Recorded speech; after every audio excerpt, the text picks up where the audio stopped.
será igual entonces a 1 sobre 2b por n. Y lo que estamos diciendo, pues si el ancho de banda es proporcional al inverso del ancho del pulso, pues el ancho de banda será proporcional a 1 sobre t sub b, que será igual a 2b por n. Entonces lo que vemos es que el ancho de banda se incrementa proporcionalmente con el número de bits, ¿sí? Pero ojo, es proporcional al número de bits, no al número de niveles. O sea que para este caso, siguiendo el ejemplo, daría lo mismo tener un sistema de 5, 6, 7, 8 niveles. En cualquiera de los casos n sería igual a 3 y el ancho de banda de hecho no cambiaría, ¿sí? Y cada vez que duplicamos el número de niveles, solamente se incrementa en 1 el número de bits. O sea que esa relación de crecimiento, o sea, si bien el ancho de banda que vamos a tener por la representación digital, ¿sí?, es n veces mayor al que nosotros tendríamos por la representación de la señal PAM, ¿sí?, pues de todas maneras el crecimiento, al no ser proporcional al número de niveles, sino al logaritmo base 2 de ese número de niveles, pues tiene una tasa de crecimiento menor en términos logarítmicos. Adicionalmente hay que tener en cuenta también que la representación de los pulsos binarios, no necesariamente se da en todo el tiempo disponible para representar el bit. ¿Eso qué quiere decir?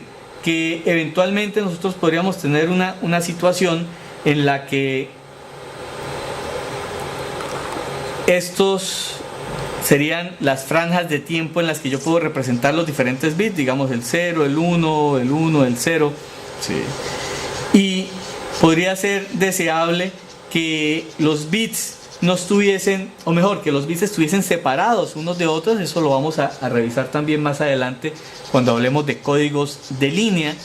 Y en vez de representar el bit, por ejemplo, en todo el tiempo, yo podría decir, no, voy a representar, por ejemplo, el bit como, bueno, el caso del 0 podría ser así, pero el caso del 1 podríamos decir, oiga, aquí viene un 1 y en la mitad del tiempo, ¿sí?, vuelve a caer a 0, viene otro 1, vuelve a caer a 0, y acá, por ejemplo, viene otro 0,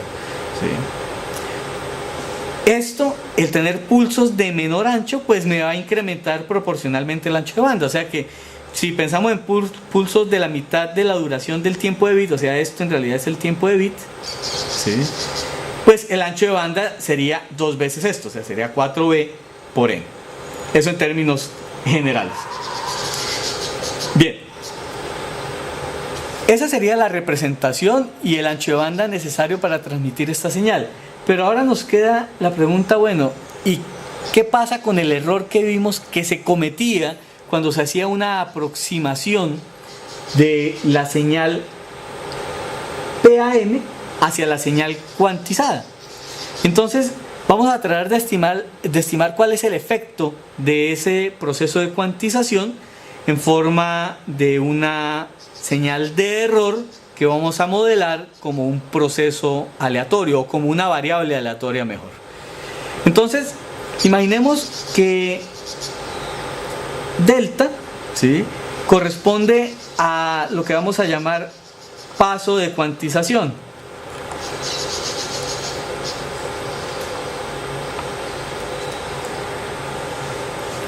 Y el paso de cuantización no es más que el nivel que nosotros vamos a tener, pues, por ejemplo, de voltaje entre un nivel de cuantización y otro. ¿Cómo lo vamos a obtener? Entonces, si nosotros tenemos una cierta señal analógica que necesitamos muestrear y cuantizar, nosotros definimos los niveles en el mejor de los casos, ¿cierto? En el mejor de los casos los podríamos definir considerando, bueno, tomemos el máximo que pueda llegar a tener la señal MDT, ¿sí?, consideremos cuál podría ser el mínimo que puede tener esa señal MDT, ¿sí?, y dividamos ese intervalo entre mínimo y máximo en partes iguales. Claro, eso implica conocer de antemano cuál puede ser ese mínimo y cuál puede ser ese máximo. De lo contrario, si la señal MDT superara ese máximo o superara, pues, por debajo de este mínimo, pues no podríamos representar variaciones por fuera de estos niveles. El paso siguiente pues sería dividir esto en partes iguales. Ahí tendríamos los diferentes pasos de cuantización. Entonces supongamos que hacemos una división como esta. Y fíjense que si yo tengo acá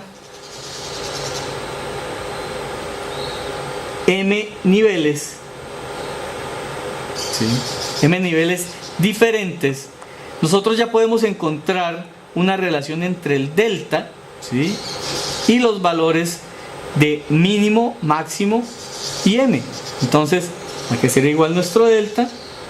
Entonces, nuestro delta sería igual a tomar el máximo de m de t menos el mínimo de m de t, ¿sí?, que sería este rango. Y si tenemos m niveles, ¿sí?, pues tendríamos que estar dividiendo, ¿sí? Miren que si pensamos que solamente tenemos estos 1, 2, 3, 4 niveles, aparecen 1, 2 y 3 divisiones, es decir, que debo dividir entre m menos 1 niveles. Entonces, máximo menos mínimo dividido entre m menos 1 me daría el valor de mi delta. Máximo menos mínimo de m de t corresponde al rango, ¿sí?, y pues m correspondería al número de niveles que estamos planteando.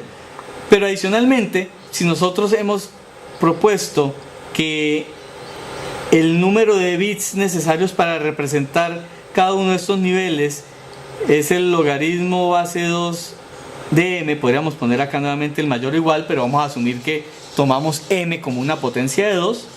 Entonces, esto lo vamos a tomar, ¿sí?,